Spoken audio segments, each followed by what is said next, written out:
The caste system in India, people know that it exists. This content creator named Seema Hari reposted this article, and it's called Casteism in Protest. Bahujan women are asked to leave, reclaim the night march in Mumbai. So they asked the darker women to leave. This is Seema Hari if you want to check her out. Caption she put, excluded and dehumanized even in protest, even when trying to build solidarity. Casteism is so deeply rooted in these rotten upper caste, upper class societies. We keep shouting that there will be no liberation without abolishing caste, and no one listens. People continue to create upper caste platforms to only talk about upper caste problems while denying casteism exists in modern India and diaspora societies. What happened with that young doctor was horrific, but it's telling that some of these societies are not willing to just give up their oppression that they have. And these oppressions are based on arbitrary things that we can't, as humans, we can't pick and choose. We can't choose to be born with lighter skin. We don't choose to be born women. This is just how we're born. But these caste systems, racism, sexism, all of these are oppressions that are based on arbitrary human distinctions that we have no choice in. All right, let's get into this article. After the horrific gRape and unaliving of a doctor in Kolkata, calls for protests spread quickly across West Bengal, quickly reaching major cities across the country.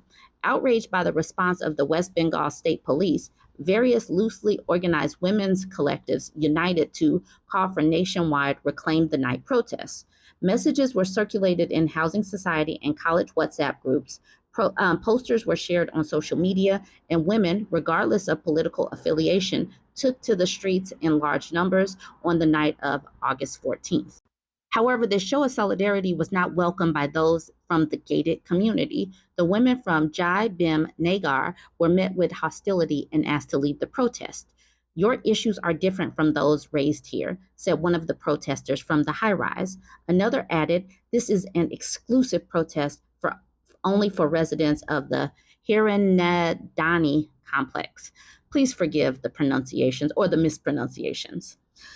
Confused, the women from the Jai Bhim Nagar slums tried to engage with the Hiranandani residents, explaining their ordeal of living in the open and the constant fear of sexual violence they face. The exchange soon escalated, with one of the Hiranandani residents even snatching away placards from the hands of the protesters from the Basti. Despite their resilience, the women from the Jai Bhim Nagar were eventually harassed into leaving the protest. The Jai Bhim Nagar slums were demolished on June 6th, right after the onset of the monsoon. Nearly 650 families lost the homes they had lived in for over 2 decades, while some migrant families returned to their native villages.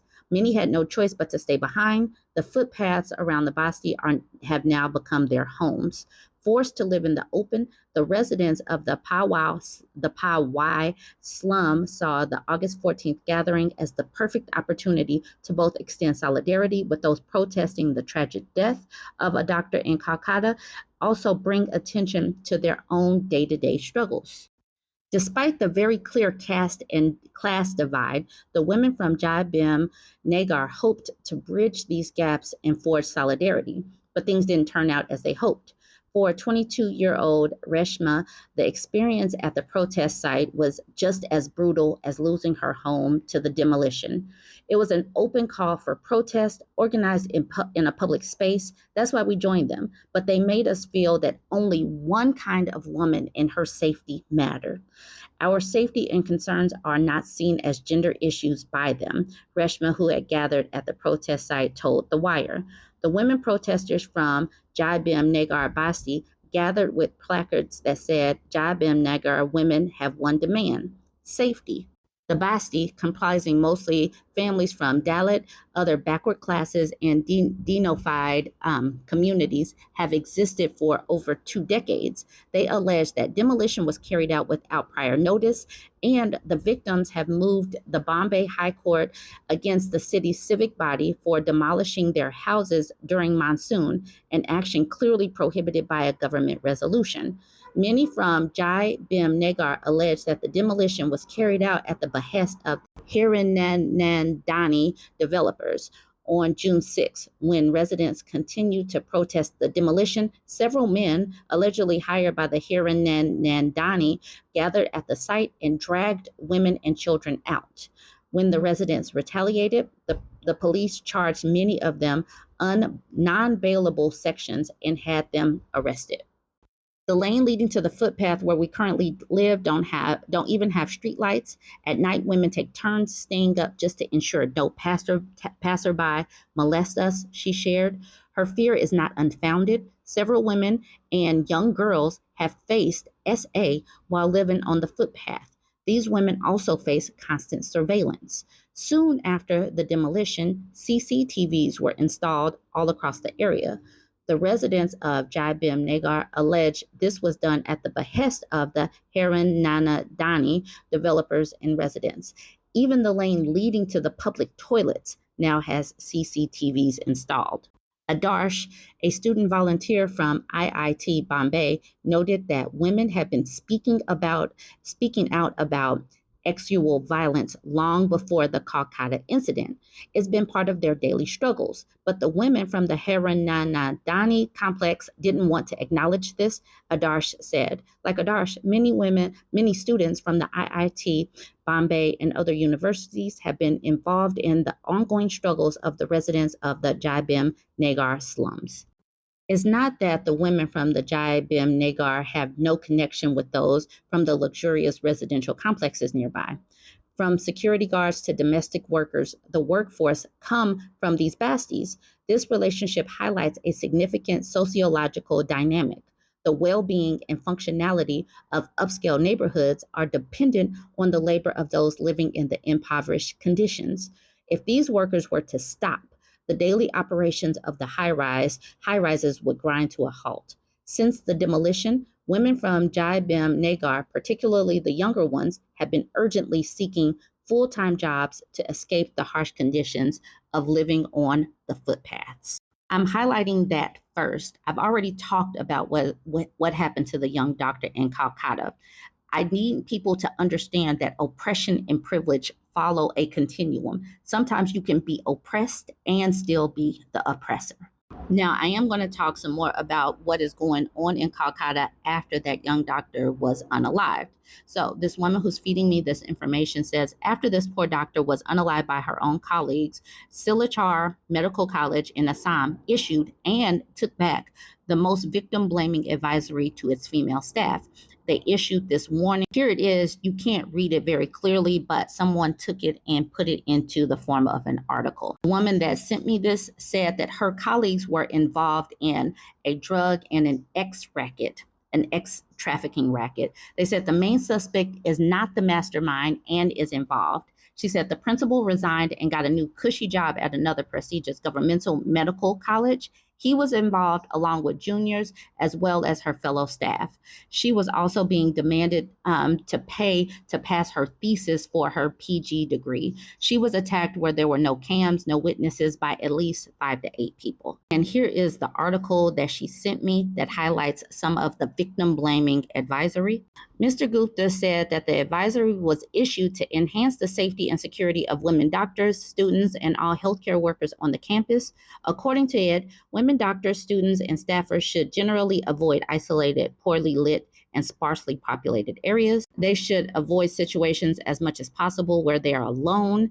The authorities also urge them to refrain from leaving hostels or lodging rooms during night hours unless absolutely necessary without prior information to the concerned authority. They were also asked to avoid going off campus during late or odd hours to avoid associating with unknown individuals to ensure they can make emergency contact in case of urgent situations. The advisory also stated that while on duty, you should be well composed emotionally, remain alert about the surroundings, and you should graciously interact with the public so that you don't attract unnecessary attention from unscrupulous people.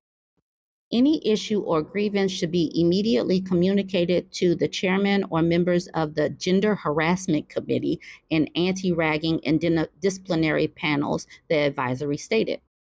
The Junior Doctors Association president, Salman Chowdhury, said they were deeply saddened and ashamed.